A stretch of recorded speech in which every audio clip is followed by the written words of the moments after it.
Well, this is welcome to Grandpa Don's podcast here again. I am doing some interviews with people in our family, and today it is with Kristen's wonderful husband, Adrian Gaitan, and he has a Mexican cultural history and life that he will bring to us, and I think you're going to really enjoy this. So welcome, Adrian. Oh, thank you. And welcome to this podcast. As I said, we are in a multicultural world, and you are a very good representative for us to talk about traditions of Christmas, as we were talking about that today. Mm-hmm. So tell me a little bit about what you remember maybe as a kid and what your traditions might have been around what the Christian celebration of Christmas is. Yes, I think, trying to think back, in my childhood, but I remember, having more Christmas with my grandma than growing up with my parents. My grandma, she was really into celebrating Christmas, and also is really traditional to do an activity in your house. So I remember she used to decorate, and she was really excited always to do that activity. And she used to, I believe, I'm really trying to think back because it's been a while, but they call el acostamiento. Acostamiento is like put baby Jesus to sleep, and so it's when the beginning of Christmas. So they call las posadas. So she used to make this beautiful and a lot of lights, a lot of little animals, and this nativity that was amazing. Nativity with baby Jesus sleeping was important. Yes. So you wanted baby Jesus to be sleeping and at rest in the house in your celebration. Yes, and 24, that was the big day, is when everybody, usually she has to find somebody to be the godparents for baby Jesus. And those people, they have to provide because the godparents of baby Jesus, they have to provide and then have the putting baby Jesus to sleep. And if everybody prays nice and a lot of songs, they give you a little bag of candies with orange. Usually it's orange, and the bag they call molote. Okay. This molote, usually everybody put because I don't know, in Christmas there's a lot of oranges. You had oranges and peanuts. And peanuts, yes. And a lot of little candies. And little candies. Yeah, so that was, you pray hard so you can get. And then you got those for your gifts, if you will. Yes, yeah, that night after the prayers. So she has to, baby Jesus have to have godparents. And the 24th, we sing songs and we put baby Jesus to sleep. So the next day is the big day when the 25th is when we get presents from baby Jesus. And baby Jesus gives you presents. Yeah, because over there is no Santa Claus. That's right. Yeah. Yeah, and so the baby Jesus was the one who brought you or brings you whatever the gifts might be on Christmas. On Christmas, yeah. Well, that's a wonderful story, and when you talk about the little bag of orange and peanuts and all those sort of things, in my tradition growing up, that was something we got when we went to church during the Christmas season after Christmas Day. Then we would have a Christmas program. A lot of churches do Christmas programs with children before Christmas now. Okay. And at our church at that time, it was after Christmas, between Christmas and New Year's. And then we would have those, after we did our program, we did the nativity, and there were the shepherds and there were the wise men and there was the baby Jesus, all this sort of thing. You've seen this too, I think, here. Anyway, that was when we got our bag of peanuts. Peanuts, yes. So Mexican and American, we like our peanuts and our candy at Christmas, right? Yes, Yeah. yes. See, there you go. Yeah. Where we find common things that are really, Yes. really good. Well, isn't that a wonderful tradition? And your grandma was really important in your life, right? Yes, correct. Yeah, she played a lot of big roles, so she cannot raise. She raised you, yeah. Yes. Because your mother, there was some sadness around what happened Yes. to your Yeah. mother. If you want to tell us, I don't know. Yeah, well, when I was around, I think so 8 years old, my mom disappeared one day, or she said she was going to the store to get some groceries, and she never come back.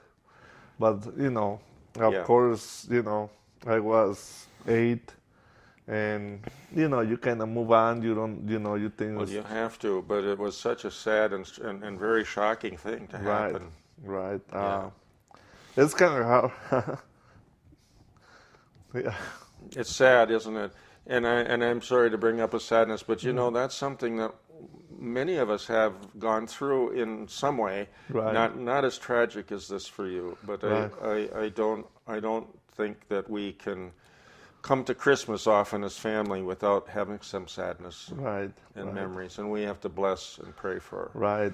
the life and soul of those who've gone before us too. Yeah, But your life has been full of lots of challenges, yeah, and yeah, you've been a wonderful addition to our family to remind us of that. I think I'm, in our country right now, it seems that we have lots of people that are trained to become fearful or have had some pretty bad attitudes, and I'm proud of our family to be able to say that.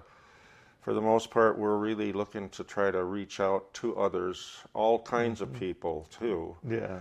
that are human beings that are Right. in need of love and care and are able to love and care with us too. Yeah. And that's what I want to say about you, Adrian. Thank you. Is that we're very blessed as a family to have you as part of our life.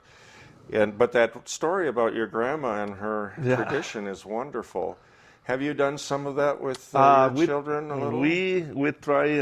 I think so. We try when we live in Barnesville. Yes. We did some posadas, and that was a lot of fun. We have a Wonderful. lot of fun, and which I think so. Me and Christian were talking to maybe start doing it so the kids learn the tradition. I think that would be a wonderful So, thing to do. yeah.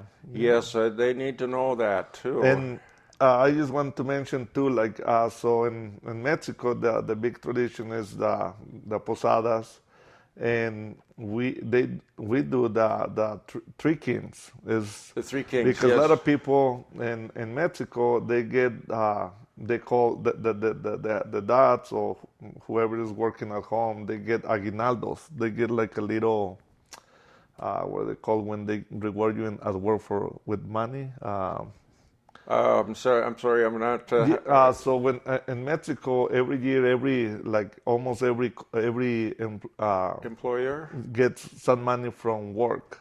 Oh yeah, like a bonus. Bonus, exactly. oh, Yeah, yes, sorry, that's yeah. bonus. That they And- call bonus. Yeah. So in Mexico, everybody gets bonus every year, Uh-huh. and it's during Christmas, Sure. and it's just to bring something for the family. Make a celebration Yes, opportunity and- for And some people they don't get bonus.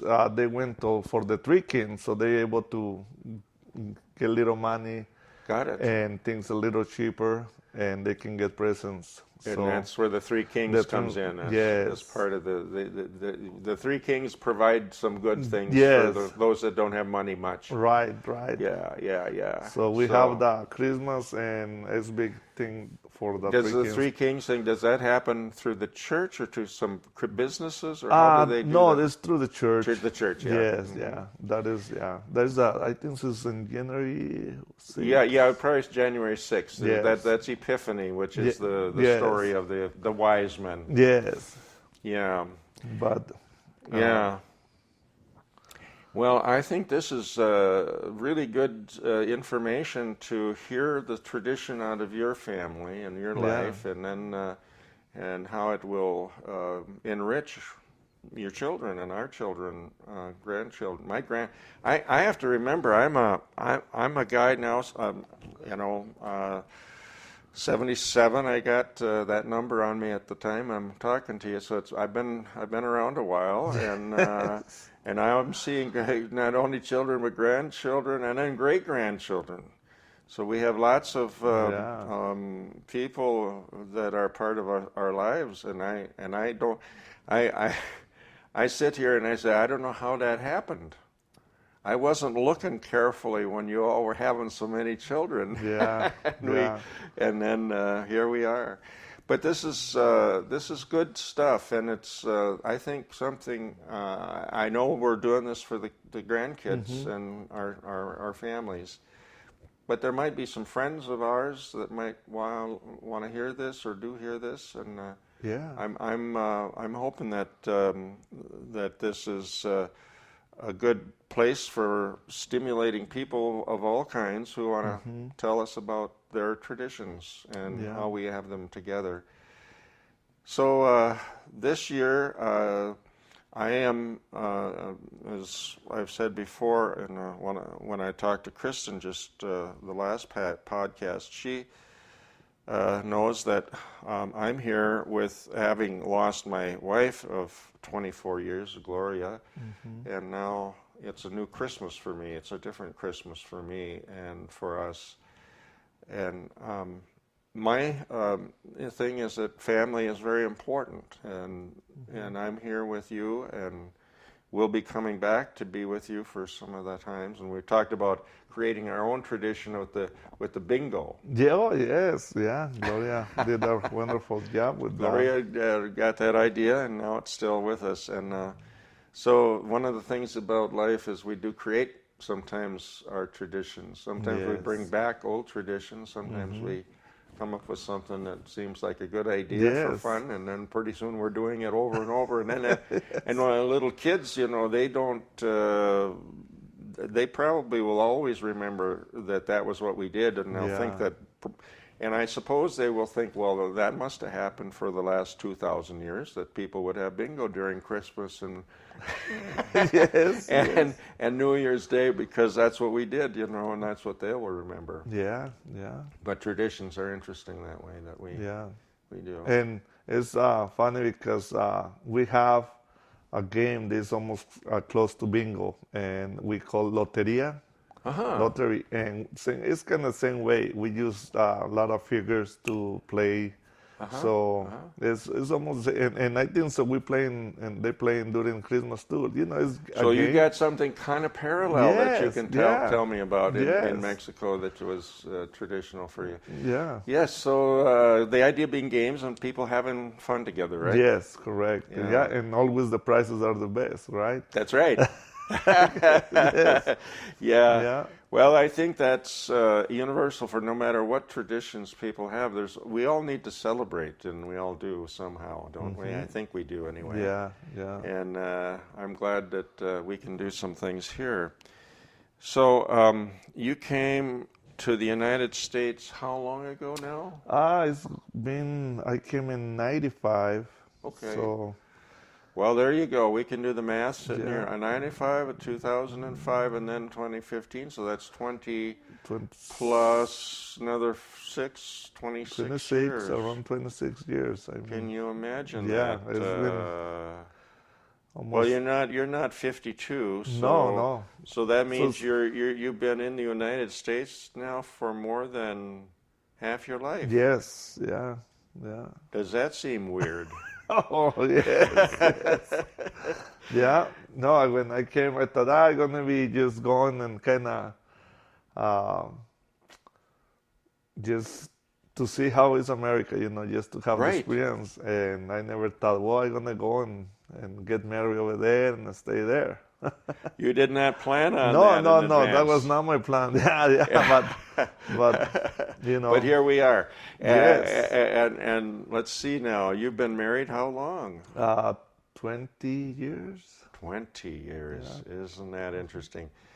Yeah, well, I remember the wedding, of course. That and was that was 2001, wonderful, too. Yeah, so this is really good to know how that works. And there's lots of others who've come, and I know you have good friends here. Yes. And I want to just say too that one of my memories when Gloria passed away, and we all came up, and then your friend invited us over for that meal that time. Yes, Efrain. Yeah. Alfrain, and I will just say to you that I think that I was very emotional and very sad and very kind of I mean, I was just numb to the loss and what was this meaning.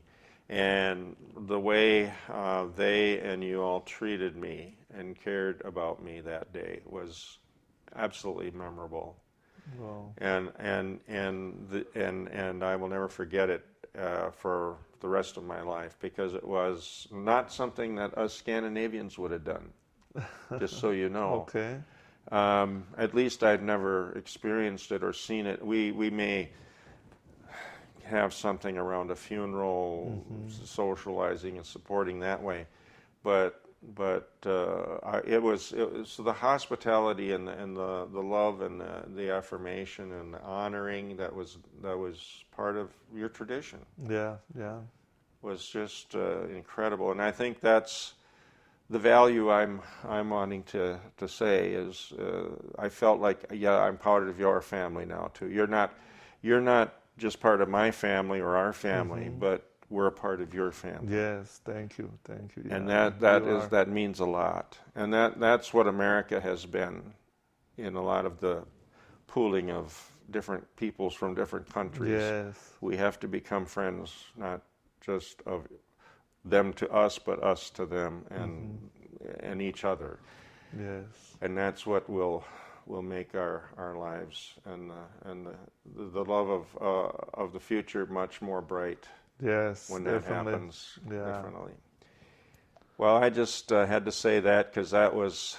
I'll just say that my memory was Alfrain saying, "Oh, I'm so honored to have you come," he said when I showed up. I remember that saying, and I didn't know why I was honoring him, because I thought he was honoring me.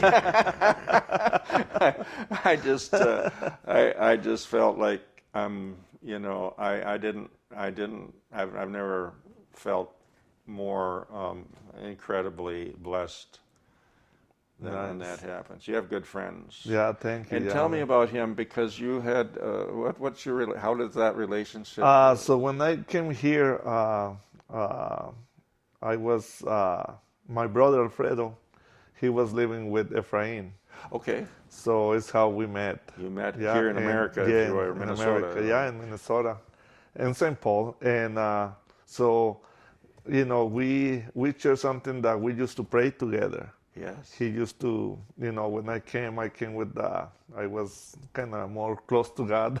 So Yes. I used to talk to him. Hey, I like to pray, and we used to kneel together and we Wonderful. used to pray, and we became good friends. I think so. That bring us together, and we always like to help people. Like if we're driving and somebody was on the side of the road, we stop and trying to help, and so we built a lot of memories that way. And Yes. but we became a good friends, and since then we always been in touch. Yes, and then there was another.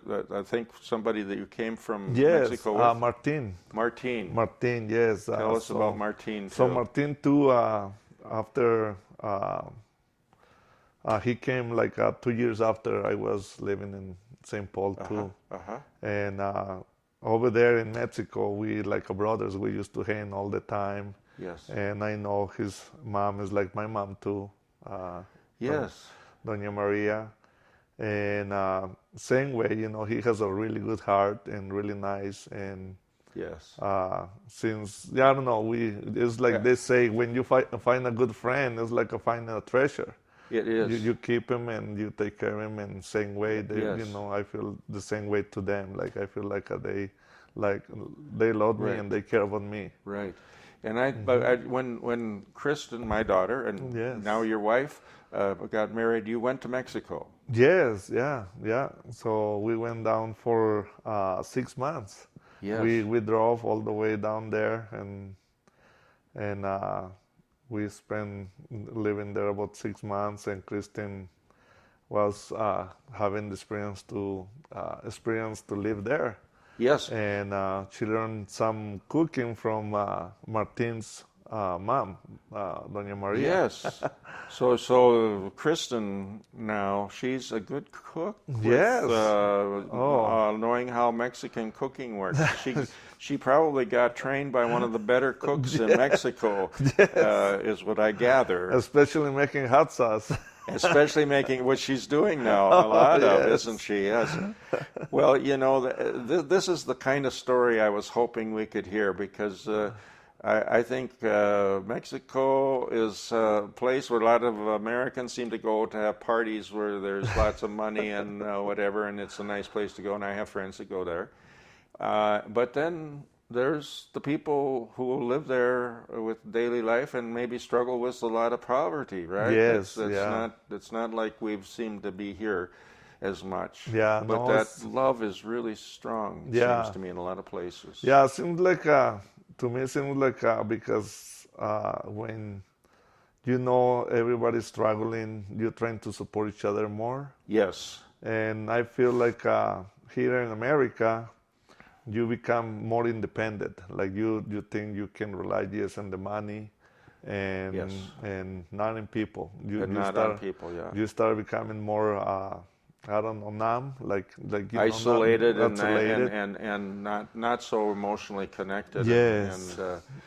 And so that's a really an important thing to talk about around the Christmas season, is that sometimes we have family experiences where we don't feel connected to each other as much, maybe because we've lived different places and done our individualism thing of whatever. Yeah, no, and talking really quick about growing up in Mexico, one thing that I always, and I don't think so even my kids will experience this, you know. No. But never, I don't know if never, but growing up in Mexico, again, Christmas, that was growing up as a young kid, running from, we used to go to the posadas. So in different houses, they have posadas. And you go to one and you go and pray and get you candy, you little bag of molote, and you run into other one to get, because you want to collect more bags of candy. But that was all through the community. You just don't be in one house. You go through different houses and pray. So you meet different people, and that was more connection. Everybody know each other. So that was. And we're talking about praying. And praying, yes, praying. And you're acknowledging your need of God and each other. Yes. And instead of trick or treating. Yes, instead of trick or treating. Yes. They make you pray. Pray and treat. Yes. That's a wonderful story. Yeah. And I don't know that very many people know that story, that are in my world anyway. Yeah. And I hope that those that are listening are finding this interesting as much as I am. So thank you, Adrian. This has just been a wonderful conversation. We'll talk more. Yes, definitely. And I think that there's more stories to be heard. But to my grandchildren and any others, I say, if anybody else is listening to you, you may be my grandchildren or my great-grandchildren at some time. Or you may be not, or if you aren't, you probably ought to be. And because we believe everybody should be loved as family together, and in our faith we talk about that as we're members of one another. Yes. And I thank you so much. And those of you listening, have a good day. Thank you for listening.